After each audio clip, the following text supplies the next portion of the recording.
and we're quite a bit ahead of schedule. We'll see how that works throughout our day.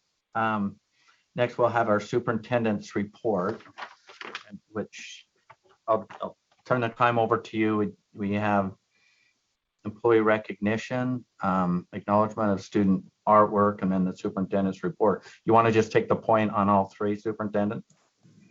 Happy to do that, Chair Huntsman. Good morning, board members and viewing audience and staff. I'm thrilled to be with you today and step away from the hill to focus on the very important work of the board today and support you and however I can and our staff can support you. Starting out, we want to recognize one of our wonderful employees. I'm very excited to introduce Christina Yamada to you. And Christina, I hope you're on screen somewhere there. Oh, there she is. Okay, Christina, I'm going to brag about you. Now, normally, you all know if we were in person, I would bring her up and have my arm around her and brag on her, but she's in transit to a meeting, it looks like. So Christina, mute yourself because, no embarrassing shout outs while I'm talking about you, all right? So Christina was nominated by her supervisor, Jonathan, and I'll just quote a few things from him. I love that he starts out by saying she's the kind of employee that you dream of having on staff. And everything I know about Christina, that's true. She's wicked smart. She has a lot of knowledge and expertise, and her abilities are so strong. I remember when I heard she was coming to our office, I was just so excited. I'd had the opportunity to be in committees with Christina and watch and learn from her, especially in the area of computer science for our kiddos. But she's just really promotes quality education and STEM education. She brings so much to the culture of our office. She treats everybody with kindness, and she's willing to take on additional work. When there are vacancies in the CTE section, she just takes on additional responsibilities and does it with such positive attitude. Her specific accomplishments of note include leading the charge of Utah's K-12 Computer Science Initiative. She facilitated the first round of the implementation grants this summer, and she maximized funding to make sure that we could get as many of our schools as possible involved while ensuring that the plans were in place for quality implementation. She's also working on a new initiative with industry and partners in the governor's office. And she is so well respected by industry. I hear such positive things about her, and they reach out to her often for her feedback and input. She does it all with a smile on her face, and you never hear her say a bad word. So we are so honored to have her on staff and excited to celebrate her as Employee of the Month. And so let's all give a shout out to jazz hands for Christina. Congratulations, Christina. Thank you. Thanks for being awesome. Okay, next we'll move to Kathy Jensen with our feature of student artwork. And I think Jeff has a slide ready to present. Thank you, Superintendent, Board Chair Huntsman, and other board members. As always, it is my pleasure to be here to present some student artwork virtually. Today, we have a short video. This video was made at a prior legislative dinner that was supported by our private partners, Friends of BTS and Artworks for Kids, that are led by the amazing Lisa Clough. It was wonderful to see the excitement of the students as they entered the Little America Hotel.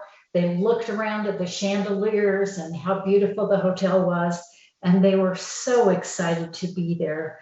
They are student performers from Oakdale Elementary in the Canyon School District, under the direction of their BTS music teacher, Maria Smith. You will see integration of social studies and music with a patriotism theme. Mrs. Smith taught the students about the history of the song America, and they performed with singing and many ORF instruments. So Jeff, if you will go ahead and play the video.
The thing that I love about the ORF instruments and students participating that way is that every individual is important to the whole.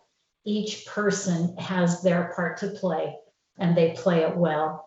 Comments from those who attended the dinner were expressed about the joy that they saw on the faces of the students, the way that they concentrated and were so precise. In the next slide, you will see some visual art that was created by students in Washington County School District at Horizon Elementary. And we have several posters of other patriotic art, American art, landscapes, Utah landscapes that we're anxious to show you when we're back in person. So that concludes the presentation of the student art. Thank you for the opportunity. Thank you, Kathy. Just an amazing display of art in our schools. It's just my favorite thing to see everywhere I go. So thank you as a board for your support of this great work, and to Kathy for the work that she and her staff do every month to bring it to you. All right, I am going to try and share my screen now. See if I can pull this off.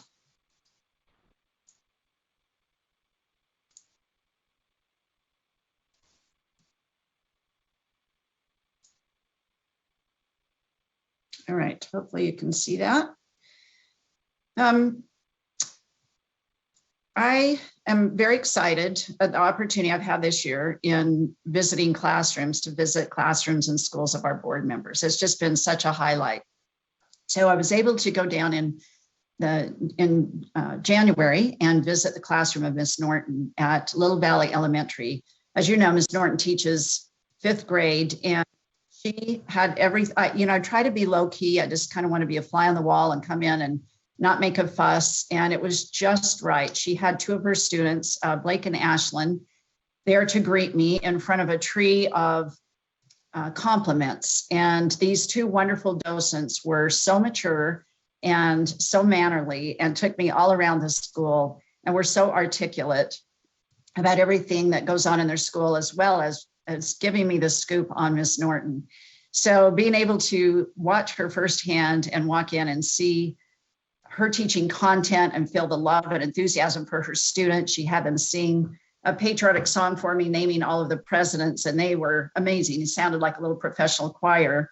They interviewed me. I got to see them work on content in simulating floodplains and how to shore up housing in a floodplain using sand roasters, sand, water, and materials to build their own houses and work in small groups. And watch Ms. Norton so skillfully walk around as a facilitator and asking the right questions and generating critical thinking amongst the students and problem solving. It was a wonderful experience. My favorite moment, though, was asking her students what they love about her.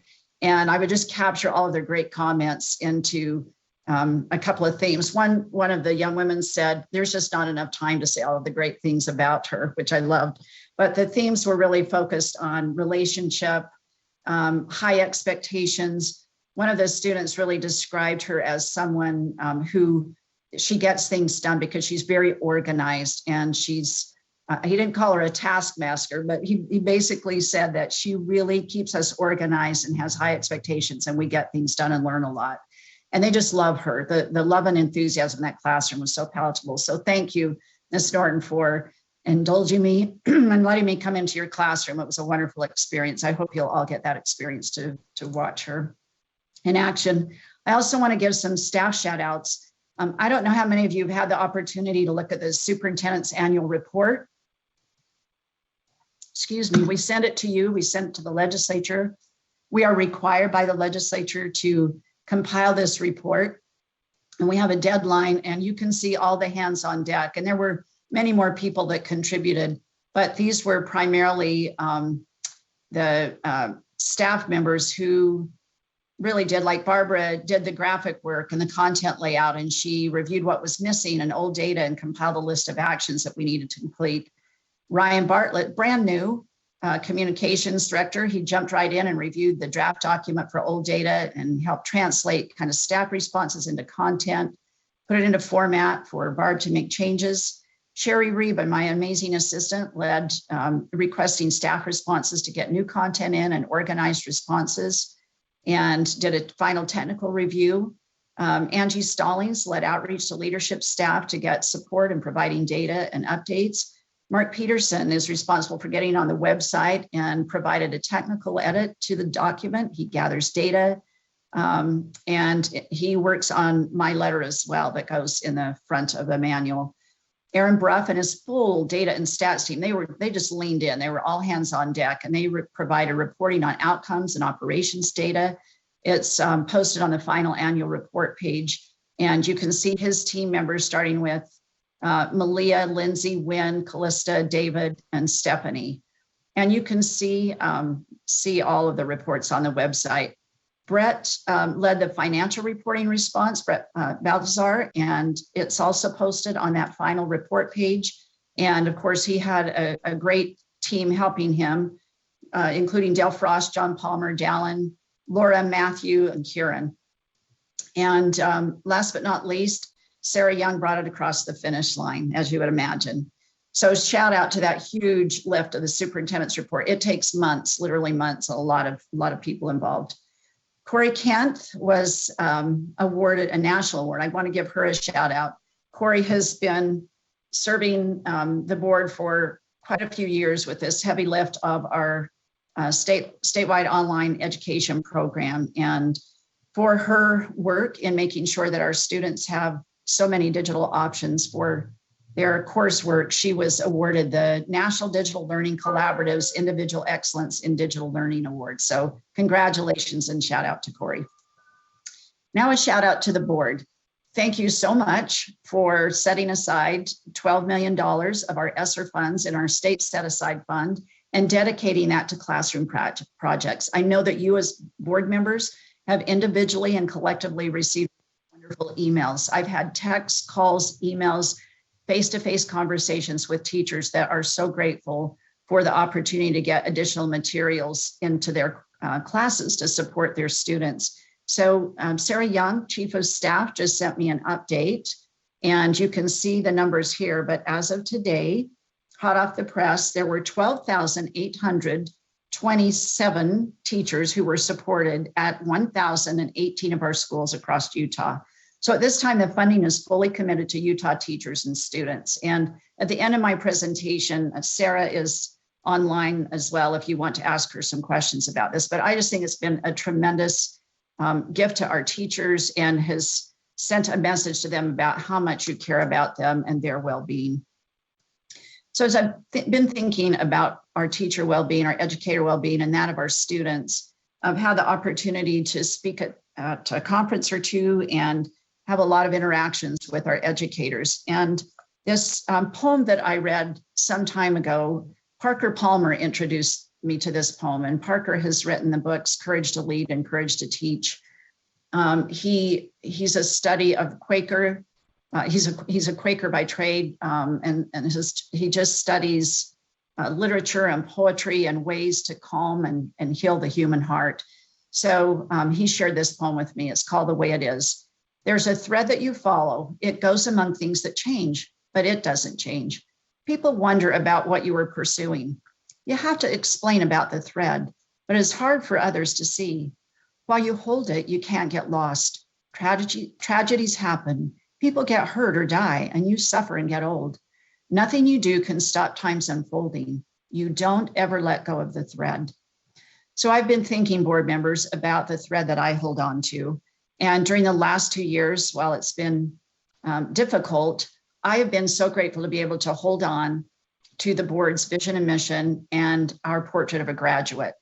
Everywhere I go and talk about portrait of the graduate, people get very excited about it. Our educators, our parents, our community members. And it really is our vision to define it. You know, it's what we want young people to be and have and know as they graduate from our system. And it moves our vision from a set of words posted on the wall to this tangible set of outcomes. And I'm just so enthusiastic about this frame for student success. And it really has been my thread.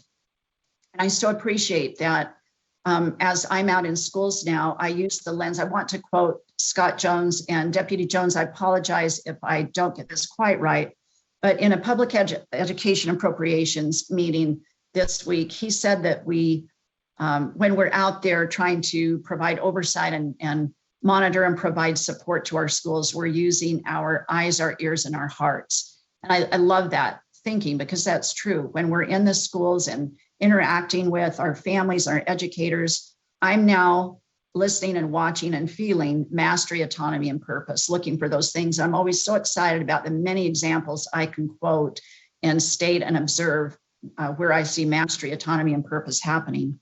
Today, I want to focus a little bit on purpose. These characteristics that the board has outlined with accompanying attributes and competencies are being seen throughout our schools. And I can think of no better time like the present to use some of these characteristics to help with some of the mental health issues that are in our schools. You heard Heidi Matthews so aptly talk about the stress our teachers feel and how the actions of the board in supporting teachers go a long way. I would say that's true of our students as well. There's no question that mental health issues have been exacerbated by the pandemic. And yet we also, I was talking to Kathy Davis yesterday about suicide rates, which have gone down incrementally every year over the last 3 or 4 years with added efforts like Safe UT, social workers in schools. I would credit the work of our staff in student support. We have all hands on deck trying to provide positive supports for our students and families. I want to highlight this piece of artwork. This is from my young friend Bella, who's in middle school in our state, in Canyons District. And this is an award-winning piece of art that Bella created. And I think it really amplifies what our students, many of our students have been feeling. I know board member Davis and others went down to view some of the artwork, or maybe you did it online, I'm not sure, at the Springville Art Museum, and made the comment that artwork is darker this year. Board member Booth has been a great champion in reminding us how the arts and humanities really are that healing thread for a lot of our students. I know when I walk through our halls and I see student artwork, whether it's dark or bright, it heals my soul to know that students can express themselves this way. So I would contend that the intentional culture, the intentional work of culture is everything. It's not just one thing in schools. It truly is everything. So I continue to support our principals and our system leaders on how we create school cultures that promote those attributes in purpose. Today, I'm just going to highlight 4 schools that I've witnessed these things in just recently. Up in the left-hand corner, you will notice one of our students, you've heard about United Sports, and I know that the board has had a couple of presentations on United Sports efforts. This is where students with different abilities meet with their non-disabled peers, and they serve together on teams. And here's a young woman who was just named to the National Unified Sport. I would think I was saying United, it's Unified Sports, the National Unified Sports Soccer Team. And all of Westlake High School emptied out into the hallways and had a big celebration for her as she was surprised with this announcement. And I will send you the video later. I was having a hard time embedding it, but I will send it to you so you can see how exciting it was to just have all of the kids lean in and support this wonderful young woman. The right-hand quadrant, a little bit older picture, but in my own neighborhood school of Olympus High, they have a friend-to-friend program. And this friend-to-friend program is very service-oriented. They've taken over, for example, the food pantry. So instead of having adults run the food pantry, the kids run it. They get donations. You can go to almost any neighborhood and find a high school student with a box on their porch where the neighbors can bring food donations, and they can then take it to the food pantry in their schools. So really thinking about how they can serve their peers and include everyone in the process. Moving down to the bottom right quadrant, this is one of several celebrations going on around the state for the Period Project. And you've been hearing about this. There's a request of the legislature to help support some of the private foundations that are making this possible for period poverty, where girls are missing school because of the fact that they just don't have the products available to them. So there's a great effort to help our students by putting free products in schools. And our students are helping lead the way. And it's been wonderful to see how this has engendered our students into thinking about how they can make a difference. We have a young woman, the student body president of Olympus High, Katie Nelson, who is serving with us a few hours every week as an intern. She finishes coursework a couple of days a week as a senior and wanted to put in time up on the Hill because of this project where she was involved and asked to speak. It really got her interested in educational policy. And then last but not least, moving around to one of my favorite schools, Cedar Valley, way out west in Alpine District by Eagle Mountain. Cedar Valley has involved their students in doing what we call Jet Talks. So they're like these little TED Talks. They're about the very things of helping students find purpose and becoming better citizens and better people. This is Maddie, and she has a wonderful, they're all on YouTube, you can find them. She did a wonderful TED Talk on how social media has created all this social competition. We can combat that. So these are very intentional ways that leaders have engaged in promoting, promoting purpose in their schools. Excuse me.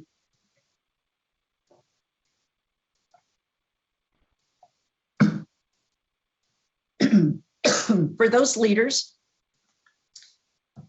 excuse me, for those leaders who really are intentional, there are some common threads and things that I have witnessed.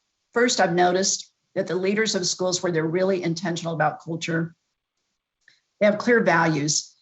They really are purpose-driven, and they create the equitable conditions that we've talked about, focusing on the one and making sure each student has what they need to engage in learning and be part of the school culture. And it's really central to the way that they operate. Second, I've noticed that they lead with compassion. It's broadly distributed. It's not just about them as the leader. They never take credit. They distribute that, but they give teachers and students and parents opportunities to lead and have common vision and lead with empathy, lead with their hearts. And then last but not least, they have this can-do attitude. I try to use the phrase, instead of but, we change that to and. So it's that yes and attitude of really having those strong relationships with parents and students and the community, and a commitment to really bringing their espoused values to life. So I learn every time I walk into school and I see great leadership, and I have the opportunity to be with all of our secondary principals and see their commitment and their desire to create cultures that are promoting purpose and hope and vision for students. And these are places where I believe that we can help our students overcome the mental health challenges that they might have. So I want to share this with you in the spirit that it's meant to be, and that is just promoting our Portrait of a Graduate and all of the great work that's happening in our schools. And thank you if you have any questions.